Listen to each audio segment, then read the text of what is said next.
Agora nós vamos falar sobre as famigeradas hashtags. Há quem diga por aí que as hashtags morreram, só que isso não é verdade. Se elas tivessem perdido a sua funcionalidade, não haveria mais motivo para ela existir dentro das redes sociais, como um todo, né?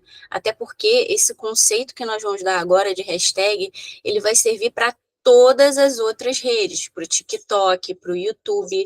O que consiste a hashtag, né? É preciso que a gente compreenda que as hashtags são um mecanismo de busca das redes sociais, né?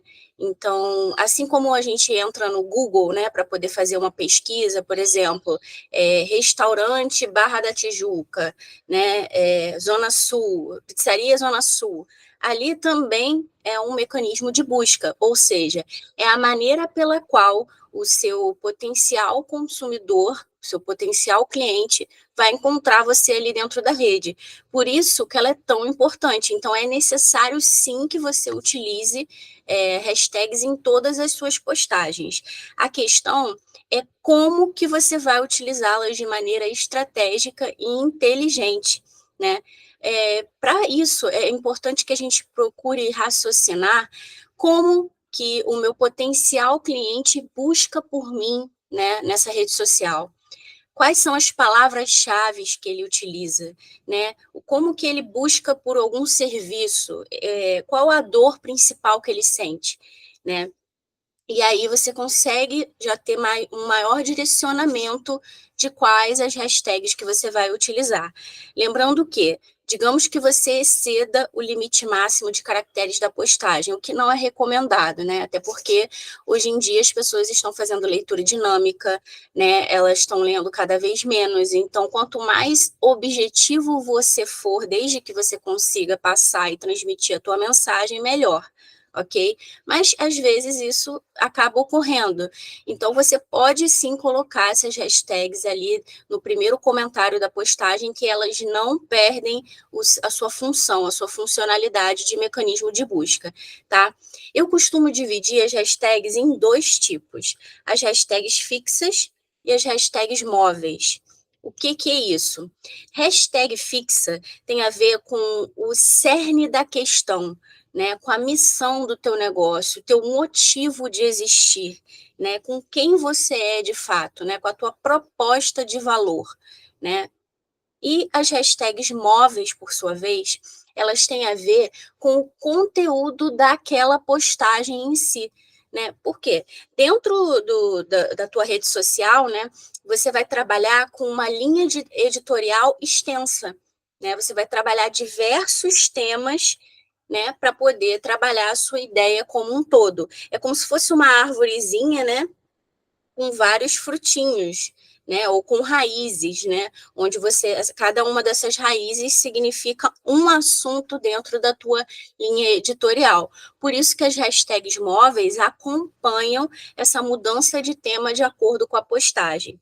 O ideal é que essas hashtags não sejam longas demais, né, porque muito raramente a pessoa vai pesquisar uma hashtag muito longa, né? Então não faz muito sentido. O ideal é que ela seja o mais objetiva possível. Outra questão é evitem ao máximo estrangeirismos, a não ser que realmente seja o nome do teu produto ou do teu serviço. Por exemplo, balaiagem. Balaiagem é um termo estrangeiro, porém ele também é utilizado, né, em larga escala na área da beleza para falar sobre um determinado tipo de coloração no cabelo. Aí faz sentido, né?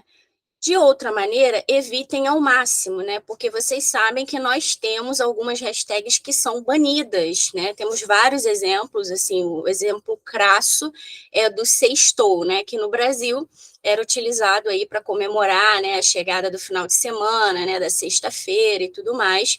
Só que lá fora significa sex to you, que é sexo para você.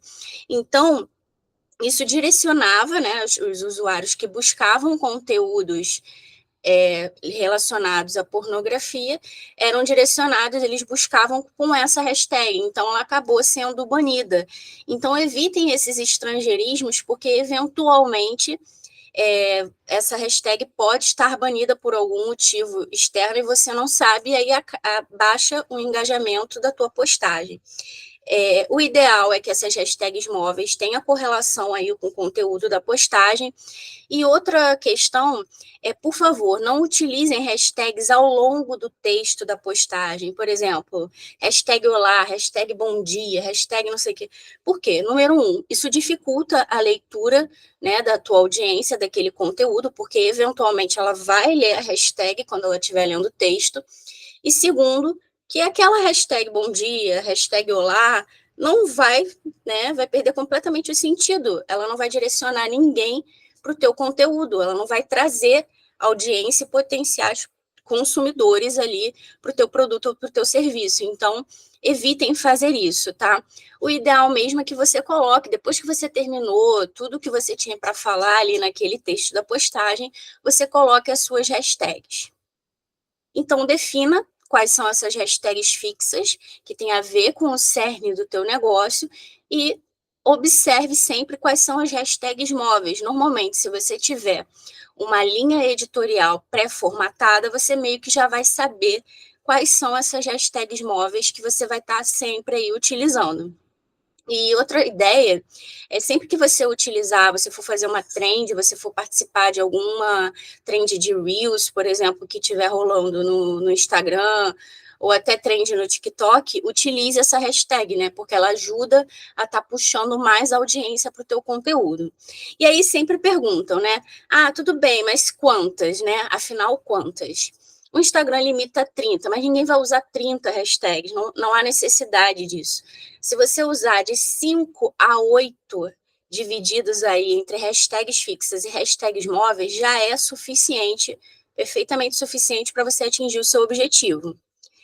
Então, por exemplo, um exemplo prático. Esse rapaz aqui, Eduardo Feldberg, ele é um youtuber, tá? Ele tem um canal no YouTube que chama Primo Pobre.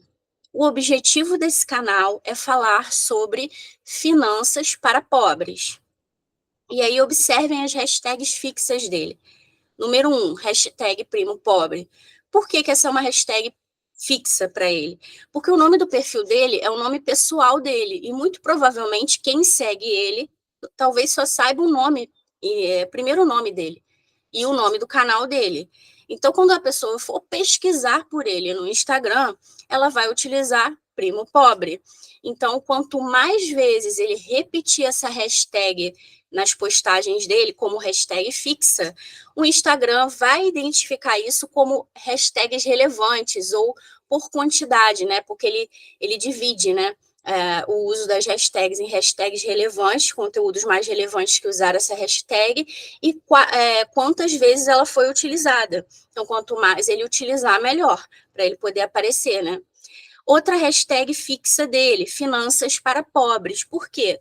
Porque aqui tem a ver com o cerne da questão. É o objetivo central do canal dele. Então, é uma hashtag fixa. No entanto, por sua vez, olha só o que diz a postagem. Cada vez que você parcela uma compra, está contratando uma nova dívida. Simples assim. Observem as hashtags móveis. Hashtag parcelamento, hashtag à vista ou parcelado. Então, isso deixa para a gente um pouco mais claro quais que devem ser as suas hashtags fixas e hashtags móveis. Então, um outro exemplo, você é profissional de marketing digital, você é social media, então, você pode utilizar hashtag marketing digital, hashtag social media, né? Se você for um social media que fala sobre para outros social medias, né? Você pode utilizar alguma hashtag nesse sentido, né? E aí você tem que entender quem eu sou, para quem que eu falo, né? Para quem que eu direciono, quem é a minha audiência, né? Qual é o conteúdo que eu estou postando hoje? E aí isso tudo vai direcionar você para poder estar escolhendo adequadamente essas hashtags. Texto do post, galera. Texto do post é muito importante. muito embora a gente saiba que as pessoas estão fazendo cada vez mais leitura dinâmica, que elas estão lendo cada vez menos, o texto do post, ele faz parte do post, né? Porque muitas vezes você vê as pessoas compartilhando apenas uma imagem, ou um carrossel solto, né, ou um meme, e não trabalha aquele conteúdo ali no texto da postagem. Porém, é muito importante. Esse aqui é um exemplo para isso. Esse aqui é uma postagem de uma psicóloga, né? Então, ela postou um meme. Lidando com meus problemas sem terapia, um cão raivoso. Lidando com eles após um tempo fazendo terapia, ele calminho. Isso aqui já vai conectar a audiência, porque quem se identificar com isso vai parar aqui. Agora eu preciso fazer alguma coisa com essa audiência que parou para ler isso e que se identificou. Né? Então, isso daí eu só consigo fazer através do texto da postagem. Então, observem esse texto da postagem. Parece meme, mas não é. O processo terapêutico lhe empodera, desenvolve seu autoconhecimento e equilibra suas emoções para lidar melhor frente aos desafios da vida. Ou seja, os desafios, questões pessoais e eventuais problemas vão continuar ocorrendo, porque eles são próprios da vida. Mas você possuirá ferramentas para driblar essas questões com mais consciência, maturidade e efetividade. E aí, olha só, observem, ela bota um call to action, que é uma chamada para ação. O que te paralisa ou impede de iniciar seu acompanhamento terapêutico hoje? Conta para mim aqui nos comentários. E aí, galera, é importante você manter também, além da questão das hashtags, que estão aqui após o texto do post, você botar informações relevantes para o teu negócio, relevantes para a tua audiência, também no texto da postagem. Poxa, Pilar, mas já está lá na bio, né? Já está não sei aonde. É sempre importante, porque eu não sei se já aconteceu com vocês, mas é muito comum a pessoa falar, mas vocês são aonde? Aonde que fica? E está no texto, né? Mas qual é o telefone? E está no texto. Então, quanto mais esse tipo de informação que vai gerar algum tipo de conversão para você tiver disponível, melhor. Então, nesse caso aqui, como é de uma psicóloga, ela colocou aqui o número dela no conselho. Isso aqui é muito importante, pode parecer que não, mas hoje em dia, na era da internet, cheio de pessoas dizendo que são especialistas nisso, especialistas naquilo, fazendo, oferecendo tratamento sem realmente ser especialista, isso aqui é importante. Outra coisa importante, um diferencial, atendimento em Libras, isso é super importante, né? Porque é um diferencial, você não conhece outros profissionais que fazem isso também. E o endereço, no caso de loja física, tá bom? Chamadas para ação. Nós viemos falando das chamadas para ação aqui, desde que a gente apresentou lá os exemplos de Reel, né? Então, é muito importante a gente conhecer alguns tipos de chamadas para ação. E, assim, usem e abusem dela. Você pode ter uma chamada para ação ali na tua mídia, né? No post em si, você pode ter no texto, depois você pode encaminhar a pessoa para outro lugar e ter outra chamada ali. As chamadas para ação, gente, elas são super relevantes para tudo que a gente for fazer. Propaganda patrocinada tem que ter chamada para ação, né? Um ligue agora, clique aqui, não, tem que ter, entendeu? Porque você precisa direcionar essa sua audiência para fazer alguma coisa, para converter em alguma coisa que seja importante para você, que vai te gerar uma métrica, né? Para você poder ter noção do resultado daquilo que você está fazendo, da efetividade. Então, alguns exemplos que a gente pode estar utilizando aqui. Saiba mais, teste grátis por X dias é muito legal aqui para quem tem, por exemplo, trabalha com software, aplicativo. Entre em contato, agende uma visita para quem aqui é corretor de imóveis, é bem bacana essa, né? Ou então, por exemplo, se você tem alguma academia ou algum consultório, você também pode convidar essas pessoas para uma visita sem compromisso. Ligue agora, faça seu orçamento grátis, por exemplo, marque alguém nos comentários, o famoso salve, curta, compartilhe, encaminhe, né? Baixe gratuitamente, e esse baixe gratuitamente é muito bacana, pessoal, porque a gente pode utilizar aquela estratégia de você fazer uma permuta, né? Eu te dou alguma coisa gratuita e você também me dá. E aí eu te dou um conteúdo que para você é de valor em formato de e-book, de um webinar, de uma aula gratuita, né, para você conhecer ali um pouquinho do meu trabalho, né, e também ter uma informação que para você é importante agora que você necessita, e eu recebo o quê? O seu e-mail. Porque aí depois esse lead já é um lead quente, né?